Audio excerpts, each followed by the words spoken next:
into another episode, another special episode of No One Asked Us. I am Logan Lee.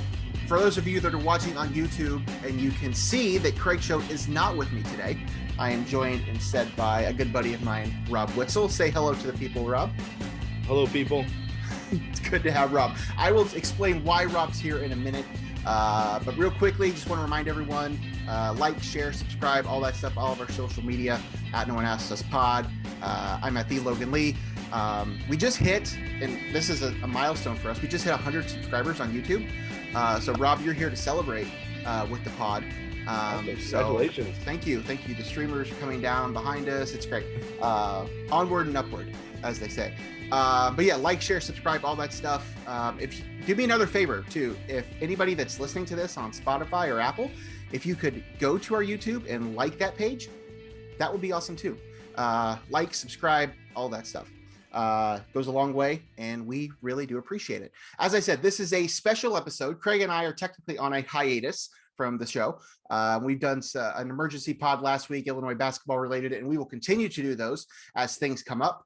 But I did have somebody on today, and we have a few things we want to talk about. So Rob Witzel is a good friend of mine, and you are now officially a published author. How does that sound? Like when somebody says that to you, like, has that like sunk in yet? It's still a little surreal. I think, being someone that's looked up to lots of different authors growing up, and still kind of feels weird, but I wear it with a badge of honor for sure. It's very cool. So the book we're going to talk about today, Rob's very first book, is called Super Penguin. Very excited. I was very excited to receive this in the mail. I got my early copy. I was one of the first people to purchase your book, I think. Yeah. I was very excited to read it. I read it this week, loved it. It was a whole lot of fun. So Rob and I are going to talk a little bit about the process of writing a book like this. And then towards the end of the show, we have some other things we're going to touch on too, more movie centric stuff like that. But so first off, Rob, this book, as I mentioned, is called Super Penguin. This is an idea that you came up with in high school. Is that correct? Is that the idea here? So tell me, like, how did this process happen? Like, how did this little drawing that you did in high school turn into like an actual published book that people can buy on the internet? Like, how does this happen?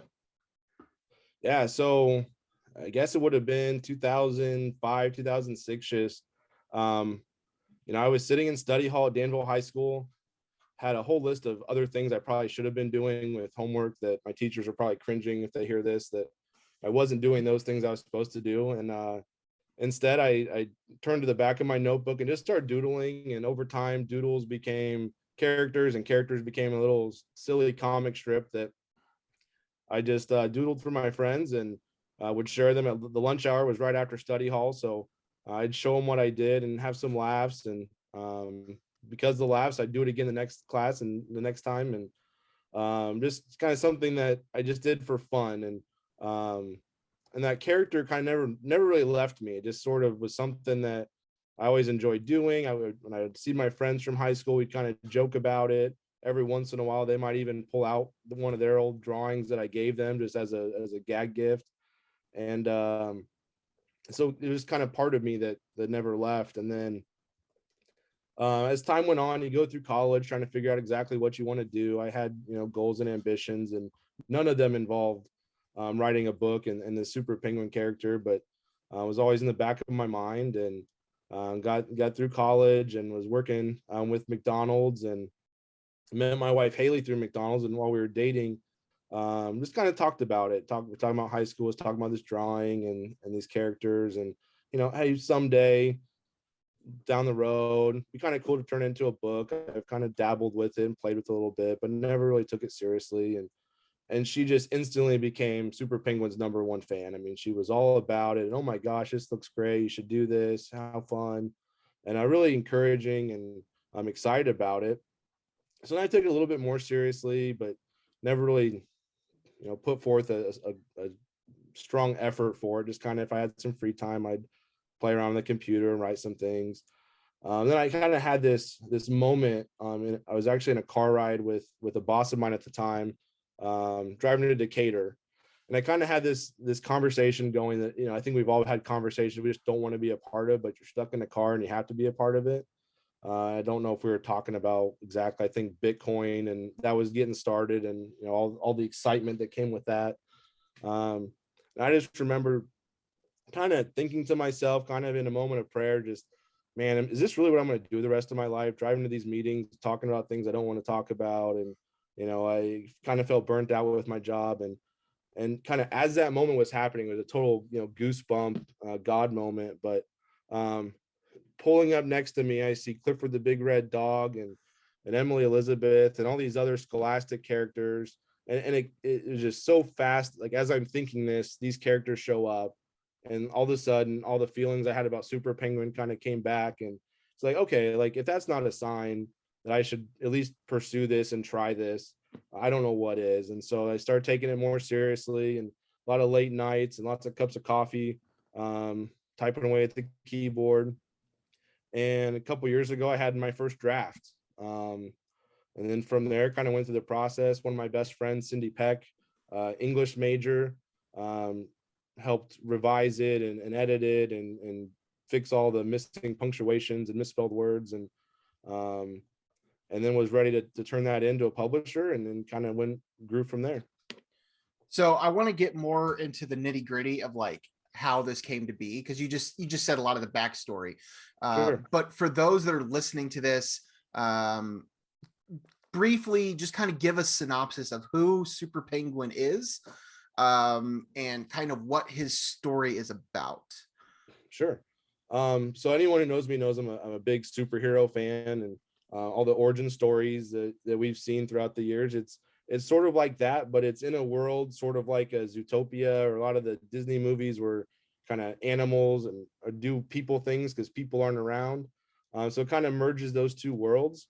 Super Penguin just kind of, it's his origin story. I don't want to give away too much for someone that wants to read it, but there's a big bad guy, and the good guy Super Penguin is trying to take down. And I mix a lot of a lot of my humor in there, a lot of homages to other superhero characters, some of the same like superhero tropes, like a name that's alliteration, like Peter Parker, Bruce Banner. There's characters like that. I tried to as often as I could kind of incorporate those little types of touches in there, just to kind of reference the superhero world as much as possible.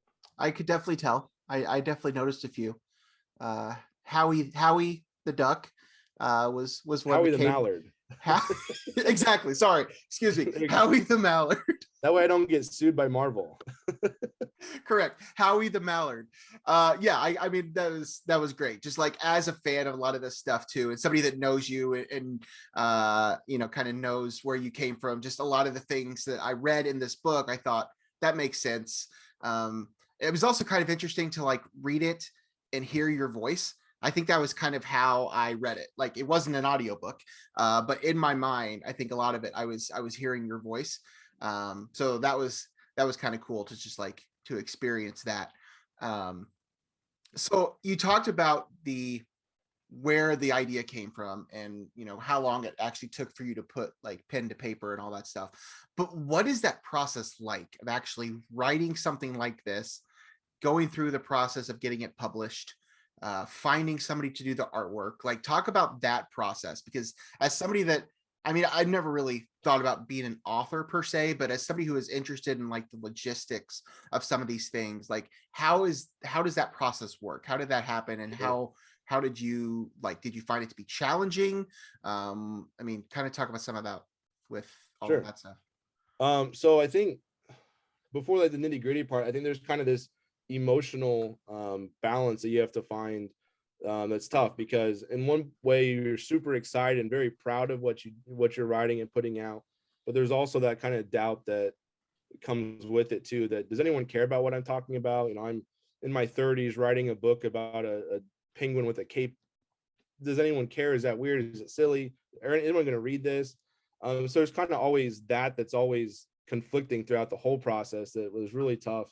And if you are deciding to write a book, so anyone out there, that's totally normal. And the more I kind of got plugged in with different author communities and stuff online, it was kind of nice to see all that okay, it wasn't just me worried about this, everyone goes through this.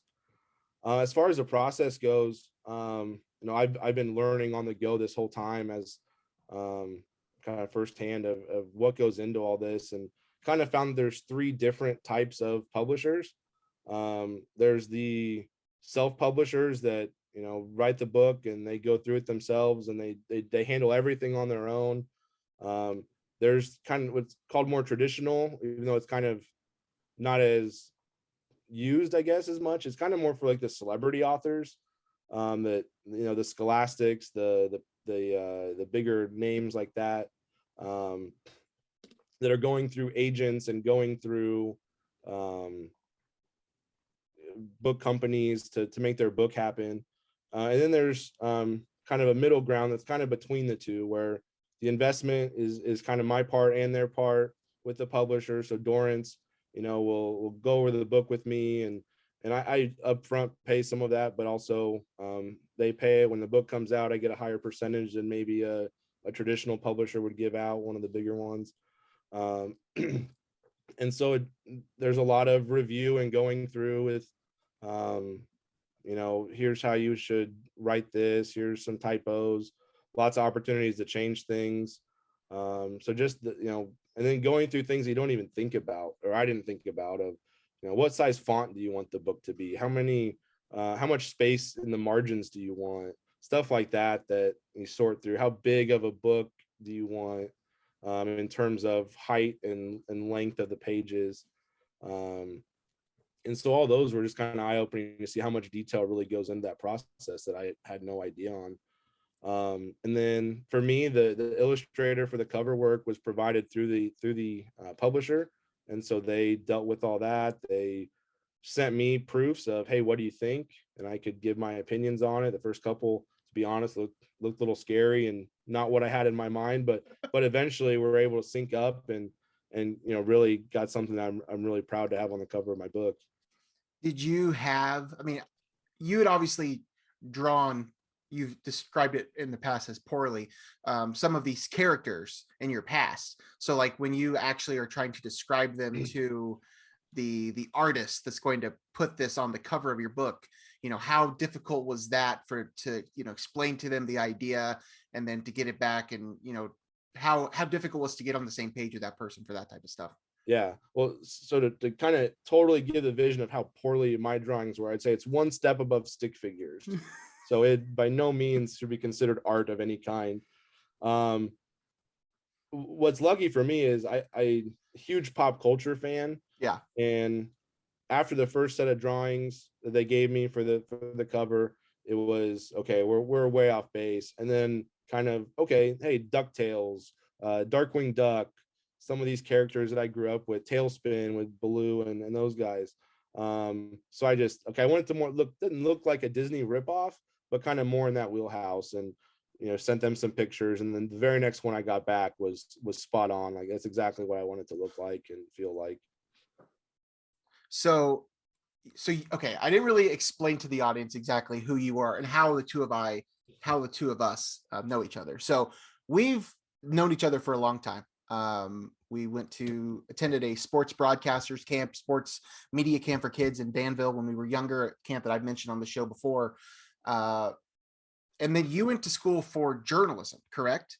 Like that was your background, was the writing side of this. So you obviously draw your inspiration is from the world of comic books and graphic novels and that type stuff. So in your mind, like when you were originally putting this thought in your head, was it a comic book?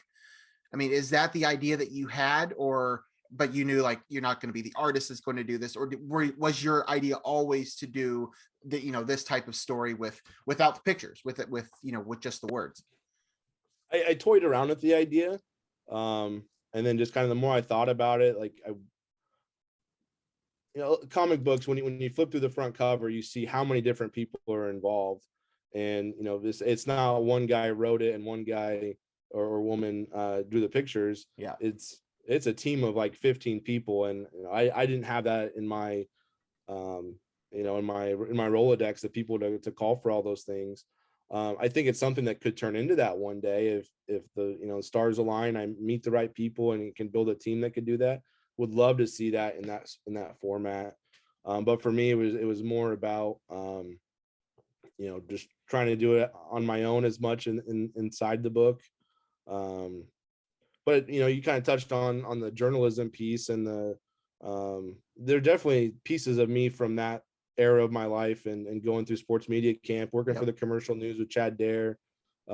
There's excerpts in here that are fake news stories of that are things going on, and I was able to kind of write it like I did when I worked for the commercial news. The Paul Frost, the main character, he's a sports writer. I mean, that's his job, and so kind of diving into that world a little bit, and kind of get into to put that piece of me in the character. So you really drew a lot of inspiration from not only the world of pop culture and comics and movies, but from also personal stuff, personal experiences, personal relationships. I mean, I don't know that you were, fighting bad guys necessarily, but there did seem to be a little bit of Rob Witzel in a character or two. Did you feel that way when you were writing it? Was a lot of it based out of personal experience? Yeah, I mean, there's that's all I really can draw on is things that I've experienced in life, whether it's other media that I've watched and experienced, or if it's things that I personally have experienced. There's one of my favorite things is coming up with the names of characters, and some of them are puns, and some of them are, like Paul Frost, snow, ice, penguins, kind of all go together. See, but there's some characters that a little bit deeper. There's some biblical names in there that kind of tie in and analogize there. Personal relationships. There's a character in there named Rick Boone, and he's a police officer, a police dog. Boone, close to bone, dogs like bones. But Rick comes from my dad's best friend, who was a cop, who's one of the nicest, most honest, good people in the world that I've ever met. And so kind of a way to pay homage to him too, naming a character of, hey, here's a really, really good guy named after a really, really good real guy. I don't want to give much away from the book, but you do hint at the idea of there being possibly more of these. So do you envision this being like a series of books? Is that your idea here? You want to just keep building off these characters and this world that you built? I mean, I assume that's kind of the direction you're hoping to go with these. Yeah, so I have Super Penguin 2 all figured out in my head, and about 2/3 of an outline scribbled out on paper and notes all around my office, as well as some things typed down. So I'm working on that, and my goal is just to write these for as long as it's fun for, whether it's a trilogy, whether it's 20 books, whether it's spin-offs or whatever. As long as I have the ideas and it's still fun for me, that's kind of my goal. I don't want to, I didn't go into it. I finished it thinking, okay, I want to do a second book, but I haven't really planned beyond that. But I also haven't ruled anything out either. So when can we expect there to be a screenplay put together for this? To send it off to Hollywood? Because I was already starting to write it in my head. So yeah, I mean, if you know someone that can write a screenplay, I'd love to partner with him, and would love to see that someday. That'd be a lot of fun. I just think it's really cool. I just had a great time with this book, with these characters that you've just kind of created just on your own. It's just kind of cool just to hear this story, just how you were just in study hall and drawing these characters. And, I don't want to date yourself, but 10, 15 some odd years later, here you are actually putting it onto paper, and it's a book that you can actually purchase. So I think it's really cool. I had a lot of fun with it. I cannot wait for the sequel. I expect I will be on that waiting list as well. So whenever that's available, you just let me know. All right, I appreciate that, man. Thank you. How can people get this book? Where can they access this information? So the best place to get it is from my website, superpenguinbook.com. Anyone that orders that through that way, I sign the book, personalize it, throw in a bookmark with it too. and that way, that just kind of the way the contract works out with the publisher too, in that form of ordering. Majority of the money comes to me and stays with the author. Dorrance Publishing has their own bookstore as well online. They can order it there. It's available on Amazon, although with Amazon algorithms, you do have to kind of dig for it a little bit. An ebook is available through Dorrance Publishing as well as the Google store. Very cool. Well, I will make sure to link all of this stuff in the show notes. If you're on YouTube, this will be below the video, or it'll be in the notes on Spotify and Apple as well. All the information of how you can purchase Super Penguin, as well as Rob's website, where he has a bunch of information you can go through. You can see some of your old artwork that you put together. I also got a kick out of, now that I've read the book, reading the fan castings for the film version of this that your wife and some of your friends did. Got a good kick out of that as well. That stuff will all be on your website too. So I will make sure to share all that information for anybody that's interested. Again, Super Penguin by Rob Witzel. It's available now. So get out there and buy it. It's a great book. I highly recommend it. It's a lot of fun. It's a short read. It's a fun read. It's a good time. So very cool. Rob, since you're here, you want to talk some movies? Absolutely. You good? Yeah. Okay. Movies and TV. Because you and I are both, as we've already talked about the Marvel stuff, the Star Wars stuff. We got a Marvel Disney Plus show out on right now. Moon Knight. Plus, we have a big release coming up here in a couple weeks, less than 2 weeks. Doctor Strange and Multiverse of Madness. Plus some other stuff coming up too. So I think we want to talk about some of that stuff, kind of preview what's ahead. First off, let's start with Moon Knight. You've been watching Moon Knight, I assume? You caught up? I have, and up to date? I absolutely love it. Yeah. I can't wait for the next episode to come out, and each week on my Wednesday afternoons after work or Wednesday evenings, Haley and I sit down and watch it. And I think my only frustration is the 1 week at a time model when they leave you hanging. Yep. Can't wait for the next one. So far, how far we've come.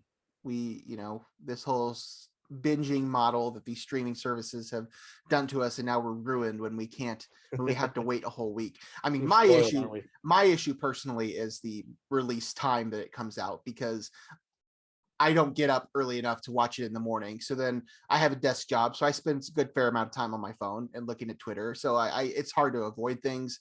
So then trying to watch it when I get home is kind of frustrating. But yeah, I'm enjoying it too. I think we're 4 episodes into it, and I think there's going to be 6 episodes total.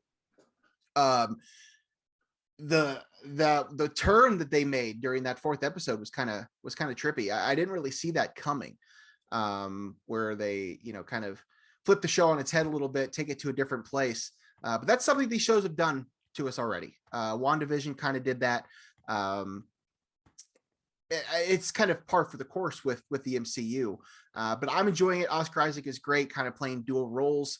I think it's entertaining. I don't know that it's the best thing they've put out on Disney Plus in terms of MCU stuff. I'm still very much a fan of WandaVision. I think it was probably the best thing they've done. I don't want to give too many spoilers away for anybody that's listening to this hasn't watched it or hasn't, whatever. But do you have any kind of predictions maybe on how this ends, or how this is going to tie into future things with the MCU? Well, I think that's what's been most interesting for me for this show, is that all the other ones already had that tie-in built into something else, right? Whether it was, Falcon Winter Soldier had tied in with Captain America, and you kind of knew where it was going to go eventually. WandaVision and kind of telling the next chapter of Scarlet Witch and her dealing with events from Infinity War, and Moon Knight just kind of on an island by itself, not really tied to anything else yet. And so I know the character from reading the comic books and stuff, and so I'm hoping there's some things that happen. I don't know what exactly they'll take on it. I think what's so interesting with this character is what is reality, what is just in his head. I think there could be potential for like a major character just not existing, like in real life, just being a part of his imagination. And then for people that know the character and know Moon Knight,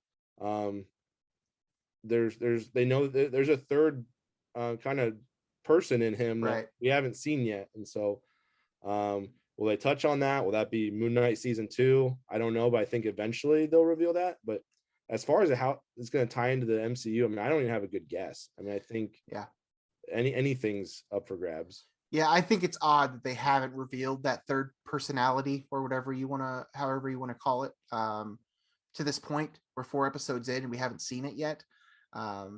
But yeah, I don't know when they will. They kind of hinted at it a couple times. They've made references that might indicate that this is happening, that they will go there, but we haven't seen it yet. I would venture to guess that there will, not that we'll see this person, but I think there will be some sort of tie into this character with Blade, would be my guess. Is that probably the route we would potentially see this character show up in the future, do you think? Possibly. Maybe Black Knight is involved somewhere down the line. Right. Which we've met, and we didn't really even knew we met him until the very end. But he was in the Eternals. So yeah, I mean, I'm interested to see where they go with it. I've enjoyed this show. I agree with you at the whole having to wait another week for each episode is kind of, it's frustrating because I just kind of want to see where we're going. But they keep the anticipation going. And that's certainly what they're going for. So where do you put this show with so far? I mean, I know we still have a couple episodes left, but where do you think you see this show fitting in, ranking wise, with how much you've enjoyed the other MCU Disney Plus shows? Well, I mean, I think the worst one I'd rank at a A-. I love everything Marvel puts out, and so it's whatever one I would pick as however I'd arrange it, whatever one's in last place is still very, very enjoyable to me. It's tough. I think it's almost for me the most recent ones are more favorite because it's just fresher in my head. I loved What If. I loved that one. I think that's my top one, just because it was so different. And then at the end of it, and without spoiling anything for anyone that's not seen it, the way that they tied them all together shocked me. I mean, I wasn't ready for that. I was going in thinking each episode is its own episode, and going from there, and seeing how they tied them all together was cool. And then also with Doctor Strange movie coming up, and the Sorcerer Supreme Strange, this now it's going to tie in with the MCU even a little bit, which I wasn't expecting going in. I always thought it was just going to be that one-off type of story, and so I loved how they were able to do that. I think Oscar Isaac's acting too is if I had to rank that, I think of all the characters that have been on the Disney Plus shows, he's right up there with the best of them, if not the best. Yeah, I agree. WandaVision has been my favorite. I think it was with WandaVision too. It was just kind of the time in my life, still very much in the heart of the pandemic, and I was working from home, and I just spent so much time absorbed into the theories and the what's happening here, because it was just so crazy everything they were doing with that show. But I think Moon Knight fits in somewhere shortly after that for me. I enjoyed What If. It wasn't my favorite personally, but I enjoyed it. I enjoyed Hawkeye. I don't think Hawkeye was the best they've done, but I really enjoyed that. Loki, I think, is probably closer to the better ones that they've done in terms of these series. But Moon Knight's been great. It fits right in there with the rest of them. We got plenty more of those coming. So Miss Marvel's coming out later this year, and She-Hulk's supposed to come out later this year as well. Plus, I think a Halloween something or other, and maybe even a Guardians of the Galaxy Christmas thing. I don't know. They got a lot coming out. But you did mention Doctor Strange and the Multiverse of Madness, which does come out less than 2 weeks from now. Cinco de Mayo, basically. May 6th, I think, is the technical release date. I'm very excited for that. Very excited for Doctor Strange. I know I have a good buddy, Coach Steve, who will probably listen to this show. But I'm just gonna throw this out there. Yes, it's a Doctor Strange movie, but because of how long it's been since we've had another Doctor Strange movie and all the events that have taken place in this universe, this just feels to me more like a WandaVision sequel. Like, that's just how I feel Doctor Strange is going to be.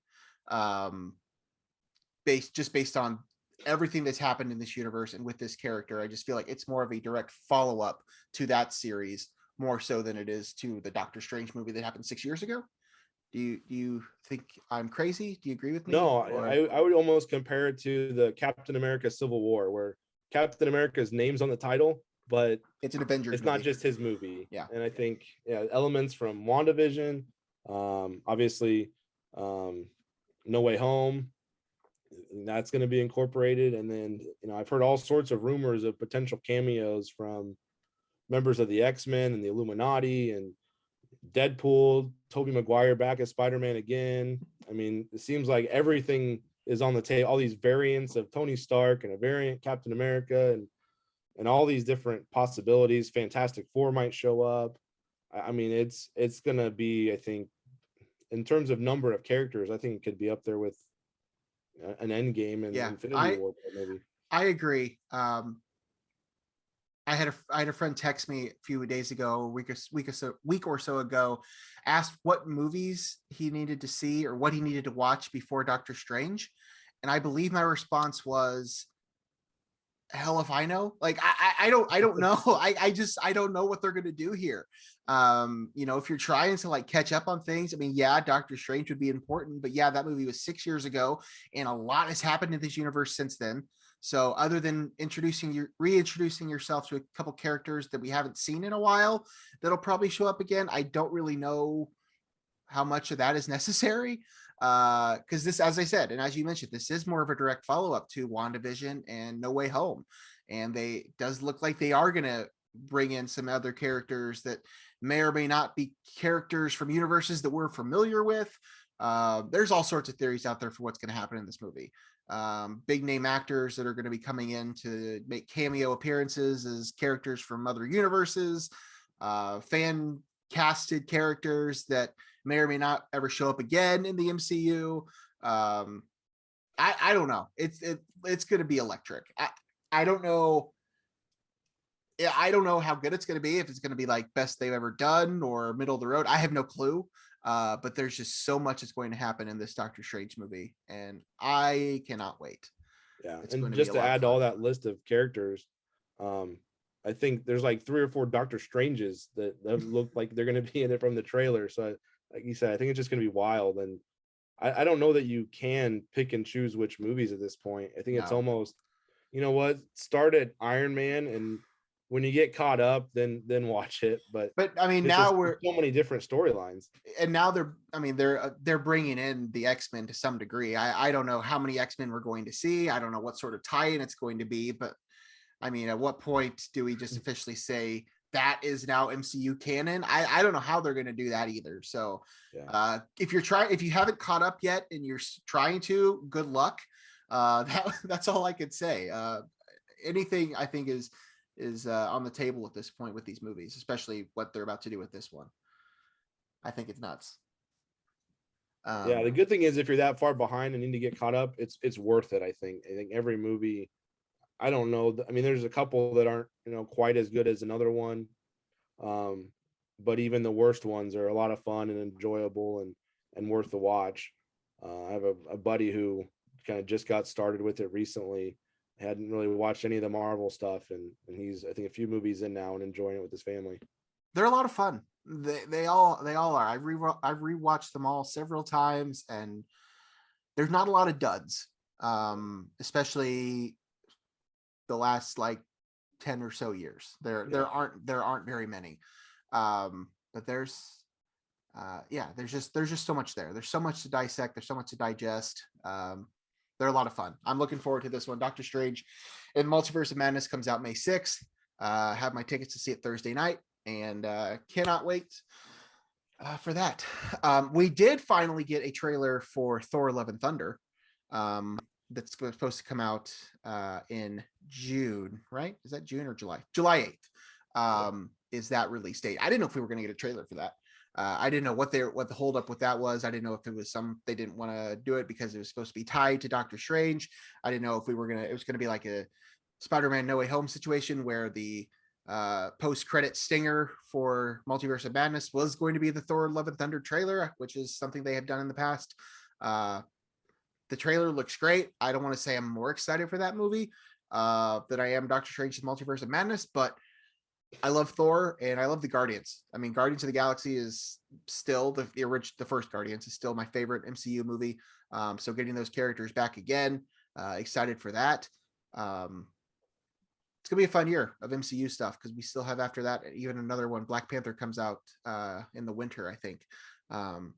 Thoughts on that Thor: Love and Thunder trailer? Are you excited for that? I'm just as excited for it. I think again, we kind of talked with Doctor Strange, but it's kind of going to be Thor plus Guardians of the Galaxy and some other characters.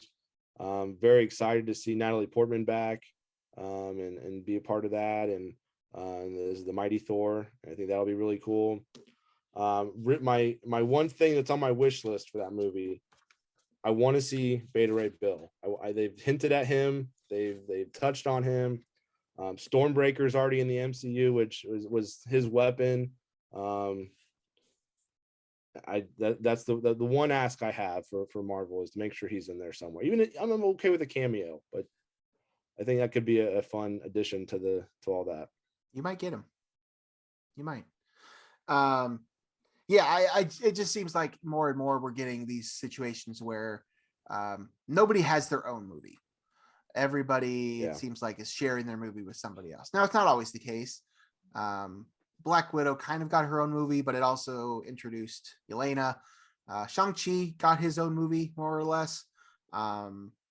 Eternals, I guess, but there was a lot of them. That movie had a lot of problems. But yeah, Thor: Love and Thunder. That's also coming out in July. I'm very excited for that too.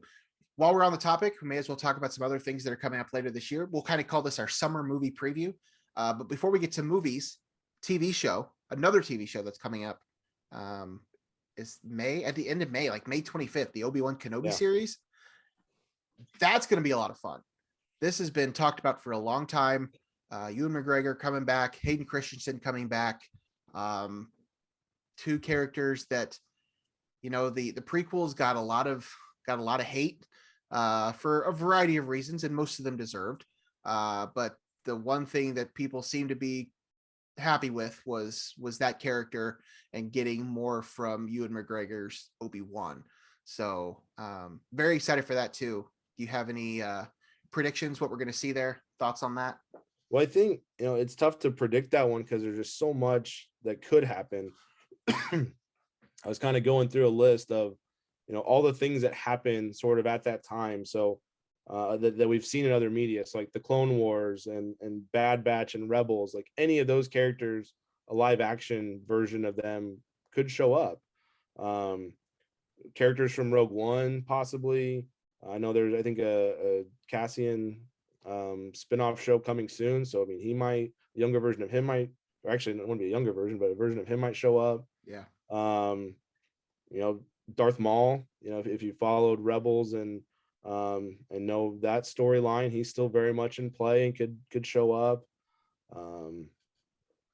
A young Luke Skywalker, who knows, Grogu. I mean, he's 50 and in the start of that, Grogu might be a part of this show too. Yeah. Like he kind of snuck into Boba Fett, but I'm excited. I can't wait to see it. Excited that the opening day of it is a double header with episodes, so that'll be cool. But all sorts of things. I mean, I can't even predict anything because there's so many options of things that could show up. Is it 6 episodes? Is that what they're doing? Or is it even less than that? I don't remember. I know it's not. I don't think it's a very lengthy series, but yeah, I'm a fan. I like the prequels. I like those characters. Now, those were the characters that I and even you grew up with. Yeah. I mean, big pod racing guy. Like, I know that Phantom Menace gets a lot of hate from the public, and it's fair. It's not the best movie, but like as a kid growing up with the pod racing stuff, like I was all in on that, man. So I'm looking forward to this. I really am, and they've kind of been hit or miss with their series so far. Mandalorian was great. I'm not sure why we needed the Book of Boba Fett. It just seemed like that was just an excuse for them to try and introduce another character, but at the same time, just like bring back Mando for like 2 episodes. I don't know. It was just kind of strange. I'm not really sure why we needed that. But I'm definitely getting very different vibes from Obi-Wan than I was for Book of Boba Fett. So, well, the best way I've heard the prequels described ever was someone said they're bad movies, but really good Star Wars. Yes. Really good Star Wars lore. And yes. It's kind of the opposite for some of the sequel series. Yeah. Yeah. Exactly. And so I think seeing McGregor back in that role, I'm super excited. And I'll even be okay with Jar Jar coming back for an episode or a cameo, just to see, just to get more Star Wars is always good for me. I'm in. I'm so in. Are we gonna get 2 Natalie Portmans this summer? I just thought about that. She's gonna be in Thor. Are we gonna see her in this? Or did she die? No, I know she died at the end of but do you think they would do you think they'll do any sort of flashback with her? Could you see that happening? I could. It'd be a lot of Natalie Portman, but I mean, whatever. No, yes, if it's in the continuation of the story, she's not going to be there. But if they do any sort of flashbacks, like I mean, I guess my question would be why'd you bring back Hayden Christensen if you're going to hide him in the Darth Vader gear? Probably more flashbacks, right. I would assume. Right, exactly. But who knows? I mean, that's the nice thing about Disney is they share a lot of what's coming, but as far as like the story goes, they keep a lot of those cards close to the chest, and you don't know exactly what's going to come, and there's always surprises. Yeah, I agree. All right, so let's go through some of these other summer movies that are coming up here in the next few months. Some of these we'll talk about a little bit more than others, but first one, I'm excited for Chip 'n Dale Rescue Rangers. Absolutely. John Mulaney, Andy Samberg voicing these characters is going to be on Disney Plus in May. Not getting a theatrical release, which is fine. I'll be able to watch this movie at home and enjoy every second of it. But love Chip 'n Dale, love Mulaney, love Andy Samberg. I think Seth Rogen's in this movie. I'm excited. It's not going to be like the best movie of the year, and it's hard to like put this in front of some of these other movies we're about to talk about and the ones we've already talked about. But I'm very excited for Chip 'n Dale Rescue Rangers. Yeah, I am too. I get a lot of kind of Roger Rabbit, and there's a Roger Rabbit cameo in the trailer, but kind of the vibes of that, just the behind the scenes of these beloved cartoon characters and what they go through and what their real life is. And this looks like a lot of fun. I think the characters, like the Lonely Island being involved in it, will be a lot of fun too. So yeah, that's coming up in May on Disney Plus. I'm not a big Bob's Burgers guy, but I know you are. That movie's coming up in May as well. Expectations for that? What are you hoping to see? What do you want to see out of that movie? Yeah, love the show. Love the dry humor in it. I think whatever they put out will be funny and have its moments. I don't want it to be a 90-minute or however long it is episode of Bob's Burgers. I hope they can find a way to do something different. I don't know what that different thing would be, but just kind of make it special. I think the Simpsons movie kind of fell into that. It's just an extra long Simpsons episode. And that was years ago. So I think, can you learn from that, adjust to that? We'll see. But I think that'll be a lot of fun for fans of the show. It's just cashing in on money. Similar to another movie that's also coming out that same weekend, Top Gun Maverick. A sequel to a movie that came out 30 plus years ago. Top Gun's great. Don't know why we need a sequel. The sequel took a long time to actually come out, thanks to COVID and other delays. That's coming out in May. I don't really know what to think, but it's certainly a thing that's happening. The big one for me, though, is Jurassic World. Big Jurassic Park fan. I really enjoyed the first Jurassic World. The second, I did not. I was not a big fan of Jurassic World Fallen Kingdom. But there's just something about this one that feels a little different. I guess it's probably the cast that they're bringing back. We're getting all 3 of the original stars from the first movie. I don't know. I'm hoping that this is significantly better than Fallen Kingdom.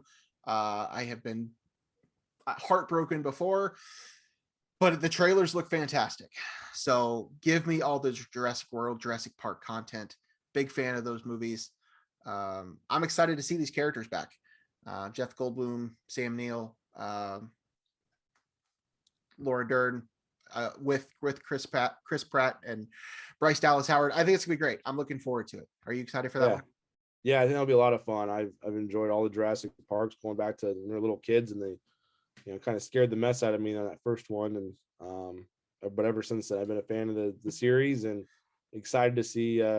It sounds like they're wrapping up the this trilogy. I don't know if it's all Jurassic Parks or if they're just kind of getting rid of this group, but I'm excited to see the two series kind of come together for this one. Nothing really ever ends. True. Especially in the world of money-making IP. Because I believe, like, everything we've talked about so far on this show has been money-making IP. So that's pretty much all it's going to be. Another money-making IP, Lightyear. Buzz Lightyear is getting his own movie. Not the toy, the character or the person that the toy was based off of, voiced by Chris Evans, not Tim Allen. That's a movie that's happening in June. The first Pixar movie that's getting a theatrical release since the pandemic. Obviously, I'm excited. Toy Story is forever my number one Pixar movie. Love all four of them. I also enjoyed Buzz Lightyear Star Command or whatever that was. Do we need Lightyear? No. I don't know. I mean, I'll be there. Don't get me wrong. I will for sure be there. I don't know that we need it though. Yeah, I mean, it looks like a lot of fun. It looks interesting. I was talking with some friends about it. Actually, we went and saw another movie, and I'm blanking on what we went and saw, but we saw the trailer for Lightyear. And afterwards, there was one thing I really wanted from this. I really want from this movie, and one thing I really don't want. The thing I really want is Tim Allen in it somewhere. Give him a cameo. Yeah. Is he Lightyear's boss? Anything. You got to give the guy a cameo because he was Buzz Lightyear and still is Buzz Lightyear to a lot of people. What I don't want, that I'm just kind of picking up a vibe that I hope isn't there. I hope I'm just reading into things, but I don't want it to be a story and then at the end, oh, it's just two kids playing with toys, kind of like for a Lego movie. I don't want them to try to twist that in there or anything. I want it to be like a real Buzz Lightyear, real guy.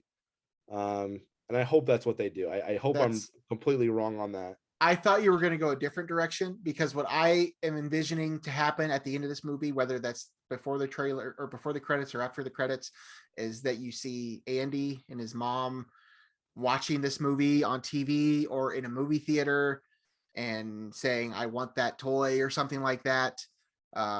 Like that's kind of how I'm envisioning this movie ends. Not necessarily the way you mentioned, but like either maybe they're in the movie theater, maybe he's holding Woody or something like that. Like I could see that being how this movie ends. It's like a post-credit stinger type of thing, because Disney is prone to do that. If at any point Potato Head or Rex show up in the movie, I'm getting up and walking out. What about Bo Peep? Her too. RC car. You got to get John Ratzenberger's voice in there somewhere. So he will be. There's no doubt he will be. But it won't be as Ham. Or is he Ham? Is that who it is? Yeah. So that's coming up in June. Elvis. You excited for the Elvis movie? I am. I think the biopics seem like they're always hit or miss, but it's been more hits recently with Rocket Man and I'm blanking on Bohemian Rhapsody. I love both those. And so I hope it's another version of those that with Elvis. Loved Elvis's music. My grandma was a big fan. My mom was a big fan. I've become a big fan. My dog's name is Elvis, so love the music.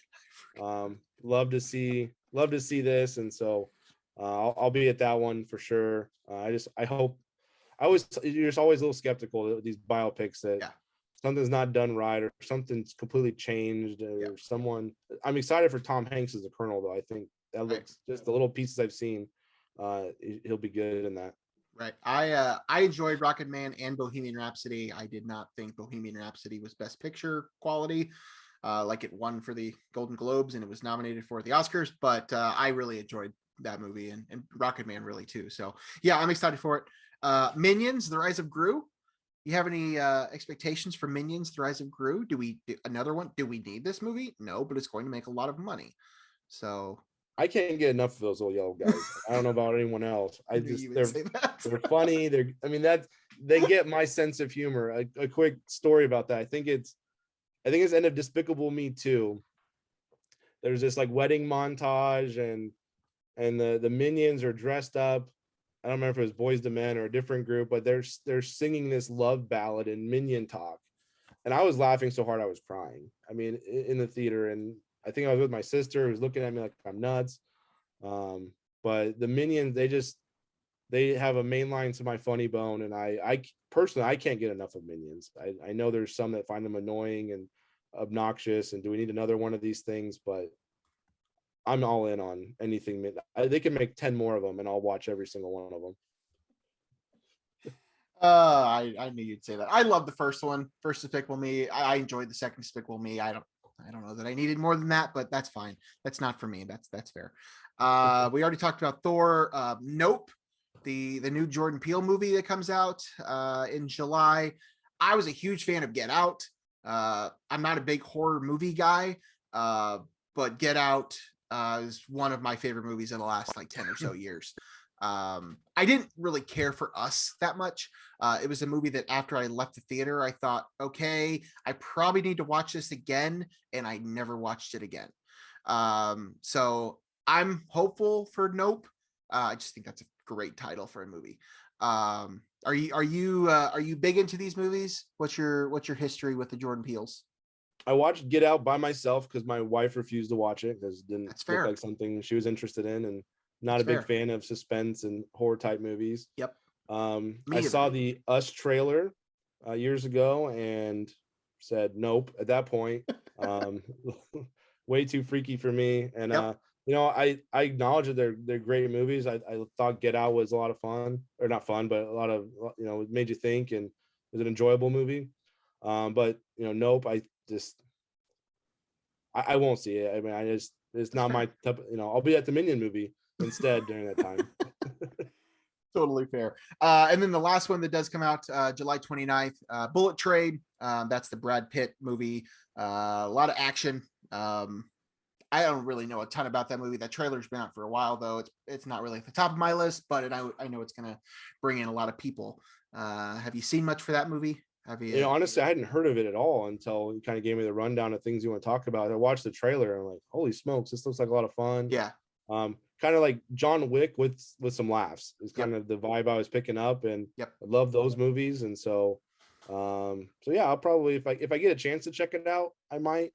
I kind of keep a list of movies I want to see in theaters, and then movies when they're on Black Friday sales, I load up on those instead of seeing in the theaters. It'll probably end up being a Black Friday movie for me in 2023 or 24, whenever it's at its best deal. But it looks like a lot of fun and something I'd enjoy. Yeah, I'm the same way. I mean, I keep a running list of all the movies that I'll get to. You mentioned one that you saw this week, Sonic the Hedgehog 2. Oh man, loved it. I loved it. A lot of fun. I think Ben Schwartz is perfect for that role. Yeah. I grew up, and what's funny is my my parents own restaurants, and when they were saving up for those restaurants, they did a lot of saving. And so like when everyone else was playing N64 and moving up, I was still on my Sega Genesis and playing a ton of Sonic and Sonic 2. So Sonic and Tails and Knuckles have a special place in my heart. I love seeing them on the big screen now and in adulthood, and a lot of fun. There's so many little things and little homages to the video games, and just when Sonic drops his ring, it rings, it makes the same noise that it did in the video game. Or seeing Knuckles climb the side of a mountain, when that was kind of his special ability, doing that and gliding in the game. So there's little nuggets of things that you see, and if you play the game, you're like, oh my gosh, that's so cool. That probably means nothing to someone that didn't play those games. But for me, it was a lot of fun.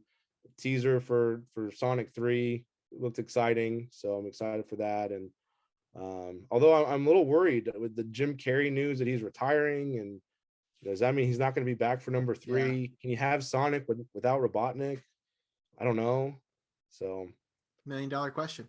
I saw the first one. I really enjoyed it. I haven't seen the second one yet. It's one of those that I know it's coming out on Paramount Plus in a few days, or a few weeks. So it'll probably just get watched on there. Love Jim Carrey in the first one, at least. And yeah, I'm with you. Can you do a third one without him? I don't know. I didn't really prepare you this, but I'm going to ask you this question anyway. Why don't video game movies why do they rarely ever succeed? What is it about video game movies that don't historically translate well to the screen?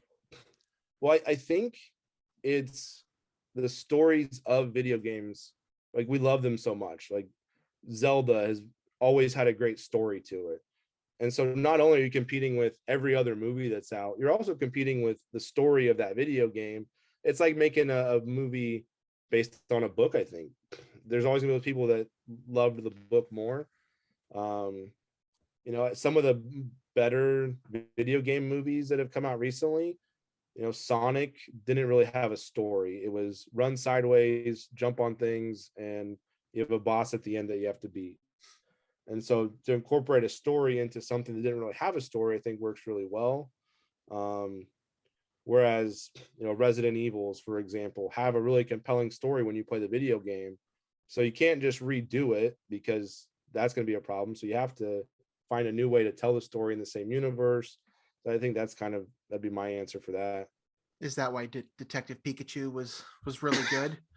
Because I love Detective Pikachu. I did too. I mean, Detective Pikachu is its own thing, but it's not universally known, and it was kind of had its own following. But so when the movie came out, it was kind of something tying in these characters that you were familiar with, but with a new kind of approach to it. So yeah, there's probably some truth to what you just said. So that makes a lot of sense. All right. Are there any other movies or any other TV shows coming up this summer that we didn't touch on that you wanted to mention something about that you're excited for? Or did we hit on all of them? I think we hit on all of them. I can't think of any on top of my head. Or my son Parker, Bluey season 3 can't come soon enough to Disney Plus. We've watched season 1 and 2, no joke, probably 5 or 6 times, and he's only 5 months old. So we're excited for season 3's happened on their side of the world. Get it to Disney Plus. I would say your viewing habits change when you have a child. Granted, I don't have a child, but I'm learning that as somebody that enjoys a lot of this stuff, that it's really not all that much different. So, you were probably watching Bluey anyway before Parker was born. The last month is where it shifts, because he's kind of more noticing things and paying attention. And how old is he now? Colors. He just hit 5 months on the 16th. Okay. So my nephew just is turning 2 here shortly. And some of his favorite movies are The Lion King, Shrek, Moana, and Frozen. And I mean, so we already have a lot. I mean, these are the same things that I watch all the time. So, I mean, it's easy for me to just hang out with him. We watched Shrek all Easter weekend. It was great. Love Shrek. So I'd take that any day. So hopefully, absolutely. I'm sure Parker will be the same way with all your favorite movies too.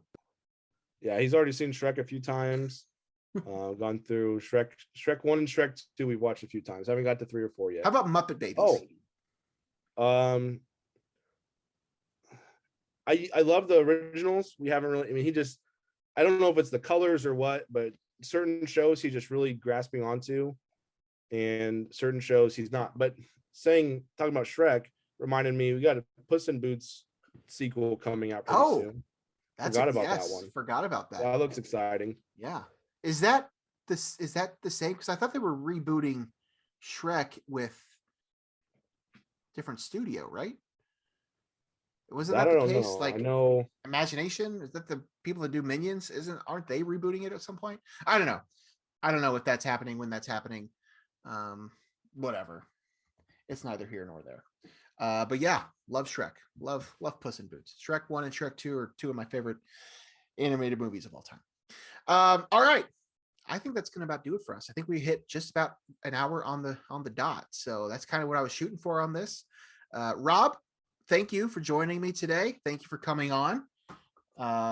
Once again, Super Penguin. It's out now. Superpenguinbook.com. I will link that below for anybody that wants to check that out. Go buy Super Penguin, support it so that we can get a sequel, because I want a sequel. So the more books that Rob sells, the more likely we are to get a sequel. Is that correct? Is that how that works, Rob? I think so, or just the amount of free time that I can muster up to sit down and do it. I will be at some area conventions as well. Oh yeah. When are you doing these?